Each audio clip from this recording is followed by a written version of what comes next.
All right, welcome back. Yes, we will be talking about metering this morning. We've got Mr. Nathan Shatti, who is the Commissioner Finance and Management Services for NERC NEC. Good morning, and thank you for joining us today. Good morning. Thanks for having me. Well, it is nightmarish for a lot of people in terms of getting meters. But we also do know there was that plan. I think they talked about get 5 million Nigerians metered who were charged based on estimated billing. First, could you tell us, where are we in ensuring that Nigerians are metered, at least as recently directed by the President?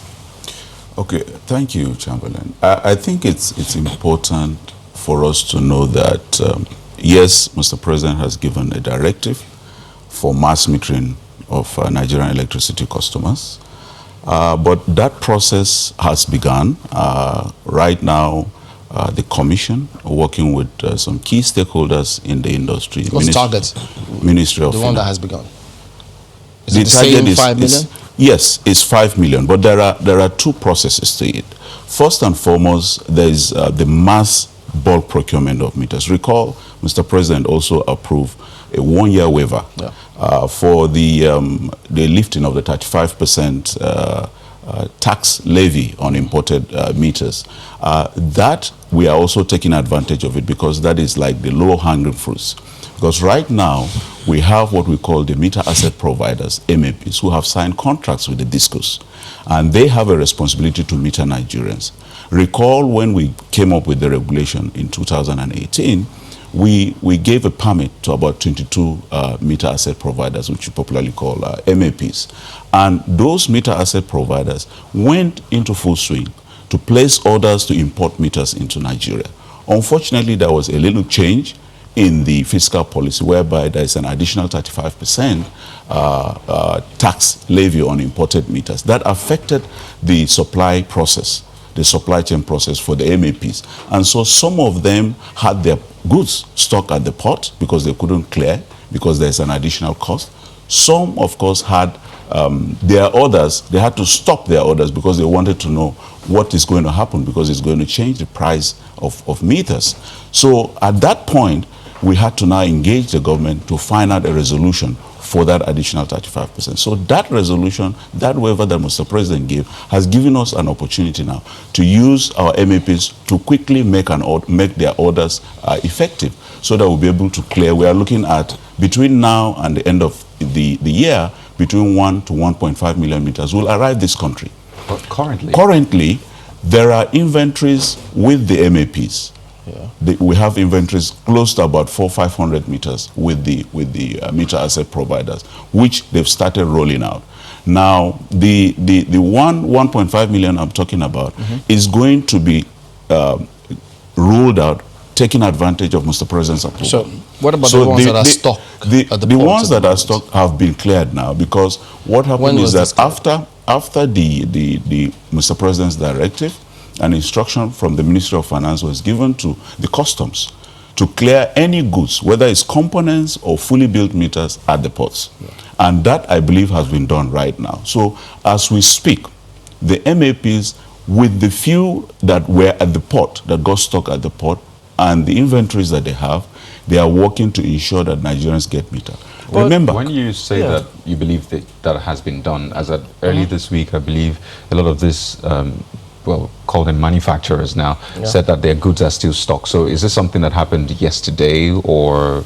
Okay, let me say, manufacturers, I don't know at what point they say their goods are stuck at the port. Remember, this issue started before COVID. And the process, when Mr. President approved this, it was around July. And now the instruction to customs was for any goods at the port at all that relates to meters or components should be cleared if they were held based on the 35% additional levy. Now, as we speak, I will not be able to tell you whether there are nothing at the port. All I know is that instructions have been given by the Ministry of Finance to Nigerian Customs to clear any meters at the port. And if there is any, I'm going to take that up, because we have a committee working with the Ministry of Finance, and Customs is also a member of that committee. And so we'll be able to understand, as of today, what the issue is. If there's any at the port, and then we want to find out what the issues are, and we will deal with that immediately. Right. Now, I'd like to put this in context just to understand where we are and where we want to get to. I think it was fourth quarter 2019 report about the metering gap. I think just about 40% of consumers had been metered at that point. How much of a gap do we have right now? Right now, with the additional enumeration and the rest, we have about 11 million meters on the billing platform of the discos. Out of that 11 million, we have close to 7 million now, about 6.8 thereabout, that do not have meters. Before now, around end of the year, 2019, we had about 6.3 million gap, and that gap is increasing. And the process that affected the procurement, the supply process for the MAPs really slowed down the rollout of meters because there was uncertainty. And so the MAPs wanted to know what is going to happen. Recall, in June, the commission, because of the change in the forex from 360 by CBN to 380, we had to go and review the prices of the meters. But that wasn't taking into account the 35% additional levy because we knew we were working with the government, with the Ministry of Finance to get this waiver. So when this waiver came, all the impediments now that was affecting MAPs to import meters have been removed. And so right now what we are working with them is that there are some committed orders that they have. There are some that are placing orders now to ensure that they fulfill their contractual obligations to the discos, and those are the ones now we are trying to work with. And CBN has also promised to support them in terms of trying to get FX. You know, there are issues with getting FX and the rest of them, so that it will be done clearly. And that was why I said between now and the end of the year, we should be able to have between 1 to 1.5 millimeters brought into this country. That is aside the manufacturers that we have that have already cleared their components and are producing, because that is also going to support what is being imported. Remember, I know there is a lot to deal with on this issue, but one of the constraints that a number of people have also highlighted about the slowness or the reasons for the slowness of the metering initiative being as quick as it ought to be is the difference in the components or the parameters that the disco sets. Some would say, okay, this disco is asking for certain parameters different from what that disco is asking for, and if there is no uniformity, there will be that delay, because if you want to use this particular meter with this particular disco, he's going to say no, it doesn't meet my requirement or templates. Why was that even allowed in the first place? Because some recommend that, look, why don't we just use the same parameters for all the discos? Now, you have to understand that meters are electronic equipments. There are standards. The Commission has what we call the metering code, which provides standards for meters. We also have a regulation that is called smart meter regulation that also try to include any additional IoTs of this world and the rest of them. So the fact is that there are standards for meters that can be deployed in the NERC, in the industry. And each disco has a responsibility to buy meters or to deploy meters that will communicate with their back-end office, that will be able to help you as a customer when you vend. But isn't that a problem, Mr. Shati? Because if it's not uniform, that could also be reason for the delay, because if one MAP is not able to produce enough for this particular disco because of the requirements that they have made, it means that the people under that disco are going to be unable to use power. Please understand, first and foremost, there is a contractual agreement between the disco and an MAP that this is the type of meter I need, and largely the meters are same or similar, largely. So there is no big difference that somebody is bringing in a meter that is very different from the other. So that agreement between the disco and the MAP has set the standards, has done everything within the context of the metering code that we have in the industry, meaning that you are not going beyond or outside what the code provides. Doesn't that also make it a little difficult for the consumer? Because that means that a consumer cannot change from one disco to the other if he's not getting service. The issue is that right now, the way the system is, each disco, and most of the discos have similar, like I said, the standards are largely similar. Yes, there is the intention of somebody to move meters, but don't forget that these meters need to communicate with the back-end office of the distribution companies. And so for them to be able to, and you need to put that on the wall and connect it to a grid. So usually people will say, oh, I want to do it like the handset, for instance. I can buy my handset, I will just take a SIM and put. Yes, that is also possible, but you need to understand that we have to, when you use your phone, it's remote. But this electricity meters, you have to fix them, you have to connect them to a grid. And then when you do that, the disco will be able to read. And let me say something. As we sit today, a meter that is being used by most of the discos are similar. But because each disco has some differences in the back-end office they use, the head-end systems that they use, there could be slight differences in some of the components of the meters or some of the requirements in the meter. Okay. But that does not affect supply. When it doesn't say affect customers the at all. smartphones and people can buy those smartphones and meters, are you saying that individuals can buy meters by themselves and install? Not really. You need to understand. You see, the thing with the meters right now, there's a control, and the reason is simple, because you see the meters are they are not like just phones that you can buy. You can buy this. Of course, you can do a lot of reading. Remember, I said any meter that you are going to buy will need to communicate with the back-end system or back office system of the disco. And so that's the reason why we first of all need to control the kind of how many people or what kind of person can go and procure a meter. You have to procure something that can be used. If you bring in a meter, for instance, that cannot communicate with the system of the disco, then automatically you won't be able to use it. So what if you give us the specification and people just get them and then... Remember, Pardon me, but if you specify and people get those specifications, that look, if you get anyone outside of these ones that we've specified, it won't work.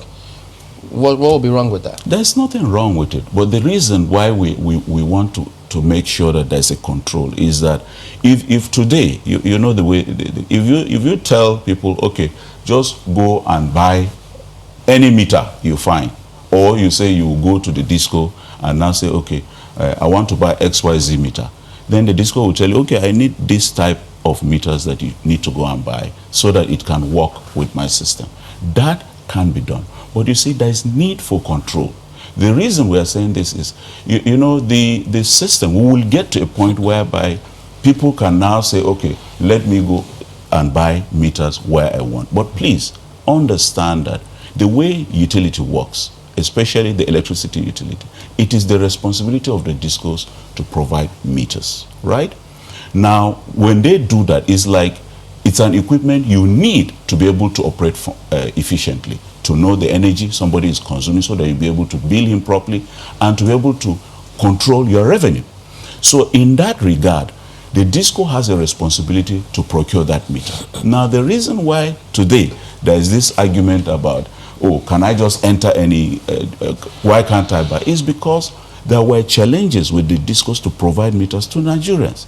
And so the commission, first of all, came up with the CAPMI system, whereby if you want to buy meter, you can pay for it, and then the disco will now install that meter for you, and then you get paid back through energy. Even though that didn't work for a lot of people. That didn't work. And yes. that program ended with people's money. The commission stopped that because there was abuse. And then we came up with the MAP. The MAP clearly is to ensure that there is enough financing, because what we discover, the major, not the only problem though, of the discos is to get enough financing to buy those meters and install for customers.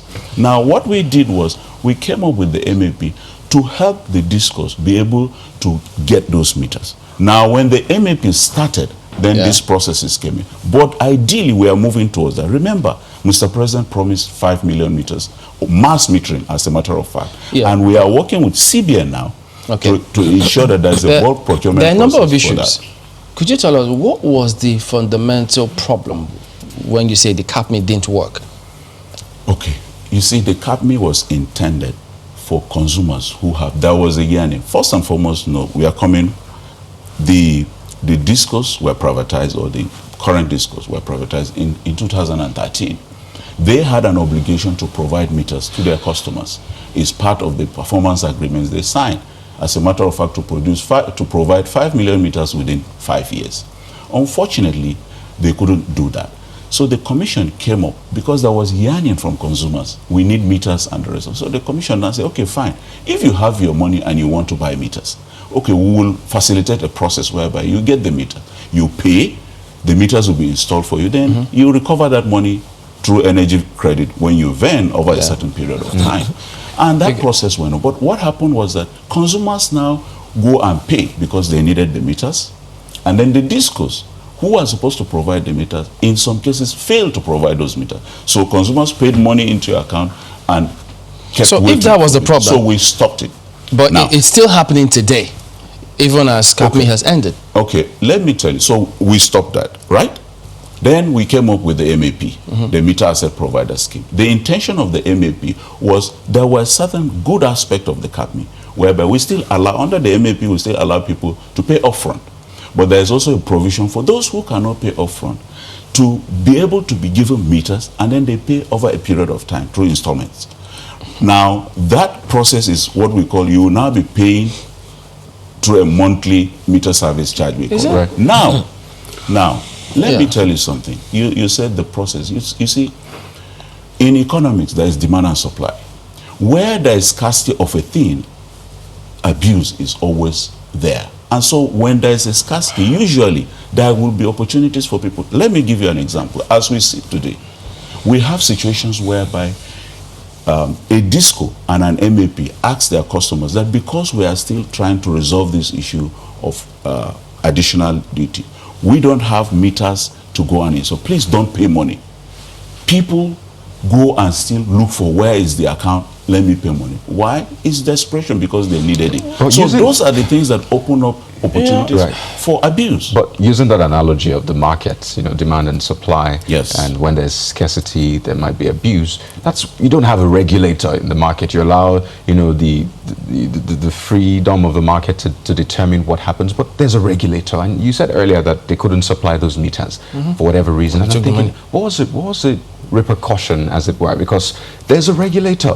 If you had terms of agreement and you defaulted, there's meant to be a repercussion, as it were, and that's happening again. So I'm wondering, is there any repercussion? I like the fact that you said when you have terms of agreement and there's a failure. Agreement is between two people. So when there's an agreement for you to do X, and for doing X, I will do X, and both parties fail to meet up with that agreement, then there's going to be an issue.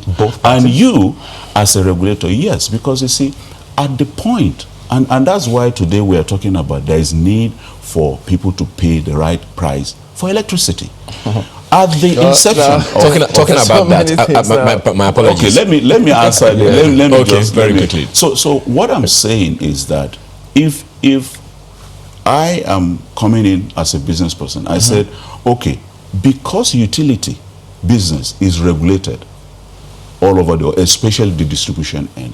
Why? Because they are sort of monopoly. So you don't want to allow them to just do what they want to do. That's why regulation comes in. But there's also market that plays in there. So because you are now regulating me to say that I can only charge X, if my cost is more than the X, you as the person regulating, you must give me that X. Otherwise, it will affect me fulfilling some of those responsibilities. And that was the challenge that we had, whereby you have a disco who says that I have X amount of money that I need to be able to provide electricity. Then the regulator now looked at it and said, okay, this is the cost, we'll allow you. But the government feels that this amount of money is too much for my citizens to bear. And because it's too much, please just ask them to continue to pay this, then I will take care of this. Well, you know, this is about meters. That creates a lot of because distortion. this is a separate one. Yeah, this is about power, you know, the tariff. But we're talking about meters. So people paid for meters, and the discos could not fulfill that. We've taken care of those ones. So for instance, those people who paid under the CAPMI, for instance, we've made sure that they've been metered. And but some of them didn't get the money and didn't get the meters. Now, if there's anybody, I was on a town hall meeting on Monday, right, with consumers and on this matter of metering. And I received calls from people, some saying, oh, up till now, because note that you are dealing until, as far as we are concerned as NERC, we've already asked all the discos that had issues that have not metered, customers who paid under the cap me, to get them metered. You have already, you have instructed, my apologies, you have instructed the discos. Yes. How do you verify whether or not they have complied? First and foremost. So perhaps there should be a feedback conduit for the consumers who, you know, paid for meters and they have not gotten the meters and the discos have not reverted to them in any way. Is there a conduit from NERC to say, report these to us with certain information, how much you paid, your location, your disco, and then you can interface with the discos? Yes, on that? of course. We have consumer complaints desk. And I just gave you an example. Yeah. On Monday, I had a meeting, a town hall meeting, virtual town hall meeting with Nigerians. We had over 600 people on Zoom, and we have almost 2,000 on Facebook,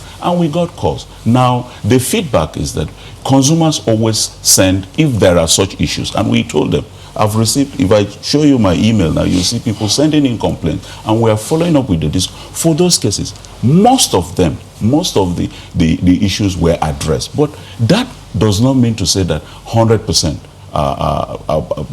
people who have paid under that system have gotten meters. But as far as the reports we got from the disco is 100% paid. I mean, they've been given meters. But because we have opened up channels of consumer complaints and we are now engaging with the customers to get to hear more, any of such complaints, we take it up with the disco. And in fact, I remember saying that for anybody who has paid his money for that long, he needs to get compensated.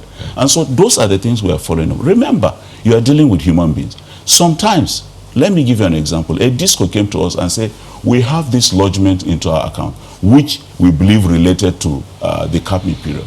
But all we have is just name. They've gone to the bank to find out how they could even get the phone number to be able to call those people. They couldn't, because they are trying to find out who are you and then where do you even reside. Because remember, people just go and pay in money. And I think there are situations, but okay, we need to go to break. We'll come back and take a look at some of these complaints from people when we return in just a moment. Do stay with us.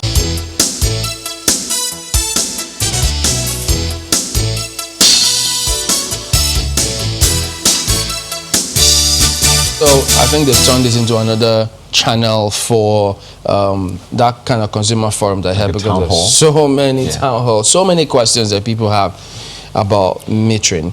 But in terms of the plan now to meter Nigerians to stop this estimated billing, I know that National Assembly has tried something to ensure that, look, if you keep billing people based on estimations, it will be criminalized if they haven't done it already.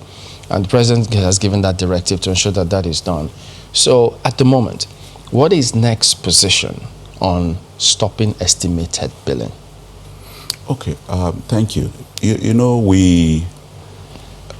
yes, there were issues, so much issues with estimated billing, and the discos were not actually doing what they ought to do, and it was getting out of hand. Like you rightly stated, it got to a point whereby the National Assembly intervened, trying to criminalize it, although we had our issues with that. But the Commission, in order to stem that attitude of the discos giving outrageous estimated billing to customers, came up with what we call the capping regulation. And the intention of the capping is that while we are working to get consumers metered, discos cannot just arbitrarily estimate bills of customers. What we did is that we say for capping, we have to make sure that those with meters in maybe a DT transformer, or a feeder, those with meter in that area are being charged and paid appropriately. We use their average bill to ensure that that is the maximum cap a disco can now charge for anybody who is not metered in that area. How do consumers know this? The consumers know because, first and foremost, before we came out with the regulation, usually our regulations, we go to meetings, we do hearings, we listen to people's comments and then their feedback, and it is in the process of that we will now come up with our regulation. And when we came out with the regulation, we also notified people. The caps per the feeders and each way, the locations where you stay are there on our website, because for each disco, we ask them to give us the data for each of those locations. So, for instance, if you're in Abuja, in Maitama, there are feeders there. For those people on those feeders, this is the cap. This is your average cap, meaning that this is what the maximum a disco can charge you. Somebody called on Monday, like I told you, when we were having a virtual, and he said he went to the disco and now showed them that this is my cap based on what NERC says. So you cannot charge me more than this. This is the maximum you can charge. Now, that is a consumer that got that information. So it's not as if consumers are not. That's so here in Abuja? The capping, no, it's in Lagos. Okay. The capping order is in place. It came out in February this year, and it's in place. Now, what the capping order does is that we want to try to ensure that you are not paying more than your neighbor. In a nutshell, it's not a perfect system, but what we are saying is that if people with meter in that area are paying an average of, or spending an average energy of 200 kilowatt hour in a month, what we are saying is that you that don't have meter, it may, your house may be different and the rest of them, but you shouldn't pay more than 200 kilowatt hour in a month. At least that stops the issue of, oh, okay, 3 of you have meters, and then on this distribution transformer, I have given so much energy, and so I remove what you have, and the difference I share it across people. That's the reason why people keep getting 20,000, 30,000, and next month it could change to 14,000 depending on the difference. So the adjustment. So this restriction now, notwithstanding how much energy you have delivered to that transformer, if the cap that those without meters, if that cap can never be exceeded, the difference is now your problem, because as a disco, you now have a responsibility to either go and meter. Because remember, the intention of the cap is not to make them comfortable, it's to make them to go and meter. So that's the purpose, and the capping is there to make sure that outrageous bills are stemmed. Talking about meters again, forgive me, pardon me for taking that's you why back we're there. here. On your website, before the increment, the electricity tariff increase, on the website of NERC, there were certain conditions listed that must be fulfilled or complied with before electricity tariff increase was activated. One of them was customers, for instance, let me read, customers are consulted, by the discos based on hours of supply. Customers are metered. No estimated billings through the strict enforcement of the capping regulation that you have just talked about. This is the statement on your website. These, first of all, I don't know if you put a poll out there now, I don't know how many customers of these discos will tell you that they were consulted by their discos before the tariff increase. And of course, we're still talking about meters not being available, yet the electricity tariff has been increased. What happened? Now you said consulted. What happened was that in February and March this year, NERC went round the country to listen to customers and consumers. Why? Because we received application from the discos for what is called extraordinary tariff review. They wanted to increase tariff. And the way the system works for regulated business is that you can't just go and increase tariff. We have to find out what is the reason. And it's not only the commission, it's the consumers, the public, those who you are serving. They will need to come and vet. They will need to come and verify what you are saying. And so we went all over the country. Each disco makes a presentation to their consumers, and questions were being asked. Oh, okay, you want to increase. Why? I don't have light. All kinds of complaints. Now, if you observed, what we came out with is called service-based tariff, which was different from the cost-reflective tariff we used to talk about. The reason was simple. When we went round, consumers said that if I can get light, yes, I'll be ready to pay for it. But I cannot just sit down and then there will be arbitrary increase and I don't get the light. So we came back and said, okay, based on this feedback from customers, we cannot just sit down and say, let's do cost reflective tariff. R2, you pay X. R3, you pay that. We said, no, let's look at it based on the service, because they want to get the service. And that was why we came out. So the consultation, the consultation was done at that point in time. Remember, please, don't misunderstand consultation with agreement. It didn't say customers will agree, because it's a different process entirely. You just tell them. So whatever you no. But isn't that just consult? Yeah. That's what it is. Yeah. Now, just listen. When we say consult, that I just gave you a reason why we had to even change the process. That is not just, oh, take it or leave it. No, we listen, because you see, well, you don't have to agree. When you meet people, listen. When you meet people and say, you are probably a married person. You wake up in your house in the morning and you have 3 kids. One is saying, Daddy, let's go to Jabimo. The other is saying, no, I want to sleep at home. The other is saying, let's go to the pool or somewhere. You have 3-4 different people arguing. You, as a dad, you have a responsibility to make a decision. Don't forget, and that decision will be for the benefit of all. They're not paying for meters. They're not paying for the pool. They're not paying for any of those things. So please, it's a consultation. Answer the second one. The meters have not been, you said customers are metered. It's on the website of NERC. No, customers, read it. Customers are metered is one of the conditions that NERC gave before the tariff increase was supposed to be effected. It's on your website. No. Then there's a cap inside. You see. Look. You are just reading. You just picked out customers are metered. There is a cap inside, because we know.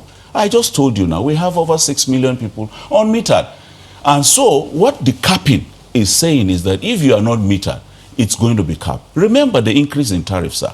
It wasn't even done everything. Mr. President said that, okay, go please, but make sure that the people who are, for instance, not poor and the rest are not affected by this. It's a policy guidance that was given to the community. We have a responsibility to fix the tariff. So we came and said, okay, based on this, please, those who are getting these services should pay for it. But if you happen to find yourself where probably you are in a band B and you are getting up to 20 hours of electricity, it does not mean that you will just pay anything. Your bill is also capped while we now try to get meters to you. So if you read it, it didn't just stop with it must be, it talks about, yes, metering, just to emphasize the fact that metering is the key goal. But there's a capping side of it, whereby we'll make sure that you are not shortchanged until that meter is But we cannot sit down today and say, oh, until everybody is metered before we now go and review tariff. Remember, with every day that passes, you keep incurring cost and the rest of it. How often do you sanction discos? There's nothing like how often. It's every day if there's need for it. What we do is that there's a process. When was the last time? Sanctioning. We've been sanctioning discos on so many occasions. We have cases whereby there was a health issue, safety issue in Abuja, for instance, where a little child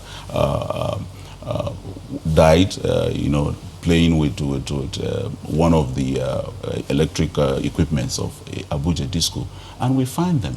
We gave them to pay, I think it was about 200 million. And 50 million compensation for the family. But they went to court. They went to court. And we have the case in court today. But that's just to tell you that, yes, we sanction. We definitely. Do you also sanction based on defaulting terms of agreement? So, for example, I believe NERC is saying that meters need to be supplied in 10 days or thereabout. I think that's... So imagine a disco default. Will there be a sanction?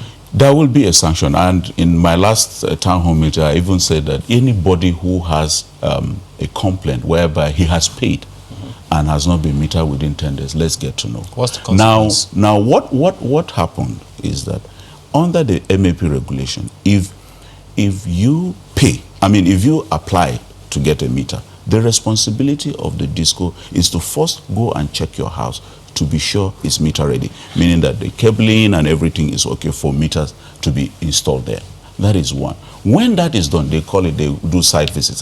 When that is done, they now ask you to pay on the understanding that the MAP has meters already on ground for them to be able to be metered. And that was why we came up with that regulation that within 10 days, when you pay, and we try to avoid what was happening during the cap days, don't pay. Don't tell any customer to pay when you are sure you are not ready to give him. The moment he pays, he will start counting his 10 days. Now, what happened? There were cases, we got calls or cases whereby people paid and they waited, some even 2 months right now. And what was the reason? We put the MAPs to answer. Okay. Now, what happened was that because of this disruption in the supply chain, you know, you make plans, okay, I will get so quantity in, I'll be able to meter. Some went and paid. Unfortunately, this issue of delays in clearing and the rest of them came. So it affected. But for those ones who have paid, we have given instruction for them to be metered now. Okay. Is that the consequence? What's the consequence? The consequence is of default by the discos. The consequence is because the responsibility of metering after payment is actually that of the MAP. Yes, of course, they work for the discos. And we are going to sanction for those cases that we've identified, the amount of money, because you've paid your money and it's sitting down, somebody somewhere is benefiting from that money.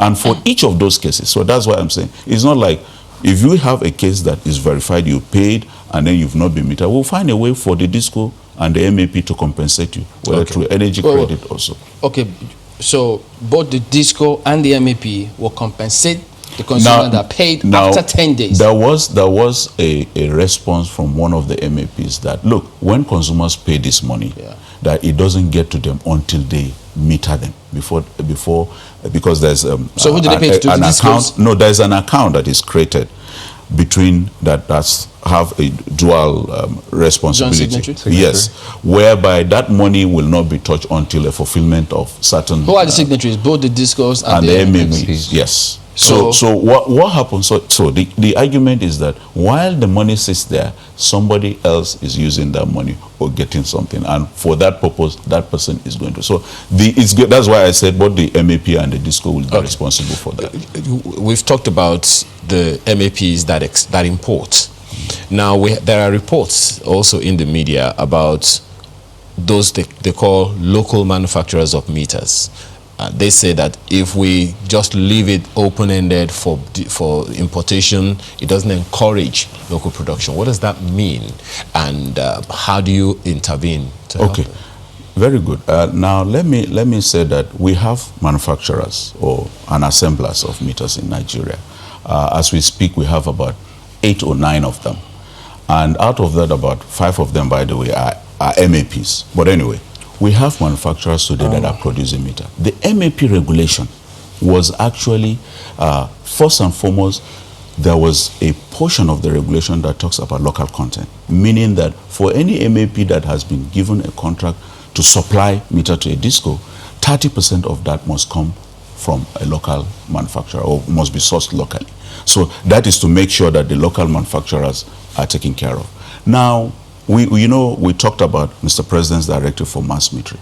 As we sit today, the decision of the government is that this mass metering that is coming on and which CBN is actually supporting is strictly taking care of, is going to be strictly for local meter manufacturers. The intention is that, the government has a policy to ensure that local manufacturers actually are encouraged and their capacity is built, as well as creating job employments for Nigerians. So what has happened is that with this mass metering now, which is the bulk part of it, local manufacturers are the ones that are going to produce these meters. CBN and NERC and Ministry of Power, Ministry of Finance, and the Office of the Vice President are actually working in a process whereby these local manufacturers will come and bid competitively for the production of these mass meters on behalf of the discos. We've already gotten the requirements of the discos, the kind of meters they need. Yeah, but the discos, I'm seeing some of their messages now saying that, look, this MOF, NERC, WB, World Bank, all of this bulk purchase will lead to purchase of substandard meters. Some of them are saying now that they've even advised NERC that this is supposed to be the sole responsibility of the discos, and if you allow it to go this way, you just might get substandard meters that they can't get out of. Okay, let me explain. I just told you now, there is going to be a project monitoring unit. that will involve the discos. I just gave you an example that as we sit today, we've gotten the requirements of the discos for the type of meters they need, the quality of meters they need, and the quantity of meters they need, and their deployment plans for the next 18 to 24 months. Now, what the government is saying is that we are not just going to sit down and say, XYZ give us meter. No. The discos, who has the responsibility to meter, is their responsibility. It has not changed. They have a responsibility. If a disco said I need 250,000 meters. Yeah. In this procurement process, I need 250 meters, this specs, this quality, and the rest of. And it is on the basis of that that the production will be made. So there is nothing like somebody is coming in. Okay, with a if it's their responsibility, pardon me, why is it that these other groups have got to come in to Which other group? Because these groups are saying this is their own sole responsibility. From their message, I get the sense that they feel it's being taken off them. By who? By different groups who are now going to be importing those meters. No. Not the discos bringing them in themselves. Please, let me explain. You are trying to mix two things together. Importation is different from production, the mass production that we're talking about. Now, I explained to you what we are trying to do to take advantage of Mr. President's 1-year deferment of the 35% levy. And we are using the MAPs as it were today, because they are the ones that have those contracts and the rest of them, to import as much while they use additional local production. That is the phase 0 or phase 1. So the first is the MAPs. The MAPs are yes. So that's why I was saying is probably between 1 and 1.5 million. But the mass production, you just quoted 5 million. Anyway, I don't know where you got 5 million, but the mass production. That's from the ministry. If you check it, it's online, it's everywhere. Okay. What right now we are working with is that we've gotten the requirements of the discos. And so the intention is that based on this, how much will this cost so that CBN will be able to provide funding? So this way is it so MAP? This one is not MAP. This one is not MAP. I said the intention of the government is to use local meter manufacturers and assemblers. So this process now is no longer, because the MAPs, except if you are an MAP who is already a manufacturer or who plans to be a manufacturer. So this is no longer, is not an MAP thing. Because the government wants to encourage local meter business owners and to encourage employment, this mass metering process is going to be theirs. But it's not going to be done from out of the exclusion of the discos. Right. They are the ones that, as a matter of fact, they are the ones procuring. So what the government is just trying to do is that, okay, you don't have money to procure this thing. I will bring in funding. But this funding that I'm going to do, I will use meter manufacturer. Tell me, what is the quantity you want? What is the quality you want? Meter manufacturer, produce this thing for Disco X. You know, I think the consistent part. So the discos will be involved all the way through. Yeah. So there is nothing that will be done without the discos consent. Okay. By the way, you know that this funding is given to them to procure meters. So it's not like it's a dash coming from somewhere. The consistent part in this is the NERC. Yes. Because whether it's the MAPs or the local manufacturers, yes, you will play an active role in ensuring that, you know, the regulations are followed to the letter. And as you go back to the role of NERC, now the new plan is people that have power for above 12 hours, 20 hours will pay more tariff, right? And a lot of people are asking, in fact, our Twitter handle is literally being spammed right now with a lot of questions. And they're thinking, so what happens when, yes, I used to get 12 hours, or at least some days I get 12 hours. Now I'm paying more tariff. But what happens on days that I get below 12 hours, or days that I don't even get power at all? Will there be some compensation? Will there be some sanction, maybe? Will the bill drop? What happens then? There will be a compensation. Let me not just, because there's, in the regulation, it clearly states that first, if a disco places you, remember, the way we arrive at the current service level is based on current infrastructure that the discos have. They came and say, oh, for this area, I'll be able to give them X number of hours. So on the basis of that, you can charge X. Now, what we have said is that if you are not able to provide that number of hours, remember it's an average over a month. Yeah.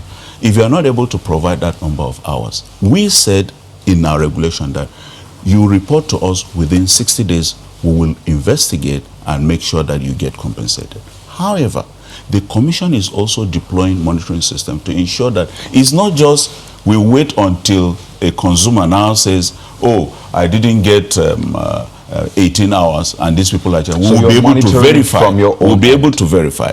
We'll be able to verify. The reason why we gave the 60 days is because the monitoring equipments and that we are going to use, some of them have not come in. So we have a system of so you're checking getting that your manually. data from the discos? Or yourself? No, the data, yes, right now we're getting the data from the discos and we're encouraging consumers. So what did they give you false details? No, listen now, listen. You say, we've started the service-based tariff, right?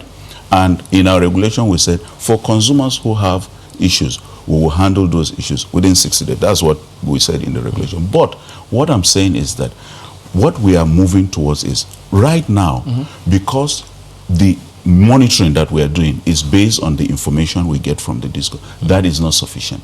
And because we are not going to just rely on that, that's why I said there's an independent monitoring that we are doing. And we are deploying equipments right now. As a matter of fact, I think in Ikeja and in Lagos, we have deployed some monitoring equipments whereby we get independent data. How do people reach that? Because there's a lot of complaint about Ikeja Disco particularly. How do they get across so they can complain directly to that independent? Okay, first and foremost, NERC website, we have a complaint email that you can send an email. We have phones, and then those discos as well do.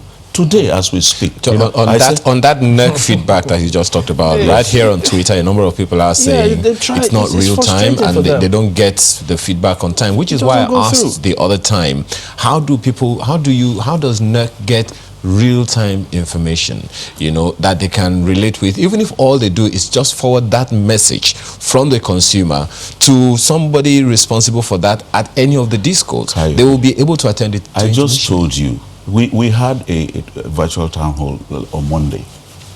Yesterday alone, I have responded, and I'm sure the customers, probably they are hearing me now, they will tell you that Commissioner Nathan has responded to tell me that I'm following up with the disco. I've seen some of your responses. I personally sent a mail. I didn't get a response. In fact, I copied almost everybody. I had to copy myself again. That was about a month or more ago. Oh, okay. But I need to quickly sneak this in. So that's how fast it is. A month, no response. So maybe things are changing. But I need to quickly sneak this in. I just told you I had 2 town hall meetings because we want to get what people... Yes, there could be things that were not done right, but we are trying to make sure that, especially with this service-based tariff, we listen to people, we try to make sure we follow up with the discourse so that they will do what they ought to do. And I'm telling you, this will continue to improve as we go along. I need to get your thoughts on this. Yes. Labour has been saying there needs to be a reversal in this tariff hike. And they said that ever since we privatized this sector for 400 billion, the government has spent so much on it. There's talk about recapitalization and what have you. Do you think it's feasible, Labour's demand asking for a reversal? You see, I'm not here to talk about Labour. Labour is talking with the federal government. NERC has a responsibility to regulate the industry, to fix tariff. Now, if the federal government feels the argument of Labour will require that decision for us to reverse our decision, that we won't, but there are consequences to whatever decision that is being taken. Because when you reverse, there's a cost to it. So what and that is what we told the government, that whatever thing that is being done, any day you delay for Nigerians to pay the right cost of electricity, somebody else must pay for the differential of the cost. And government has been picking that. And government is now saying, I don't have money any longer. And that was the reason why government is now saying, look, I can't pay this thing. Just go and do whatever thing the law says you should go and do. And for us, we have done that. Now, if the Labour is saying it must be reversed, that is not NERC's decision. It's a policy decision of government. And I'm sure with the negotiation I had this morning, they are even having a meeting. There will be a compromise between the Labour and the government on that.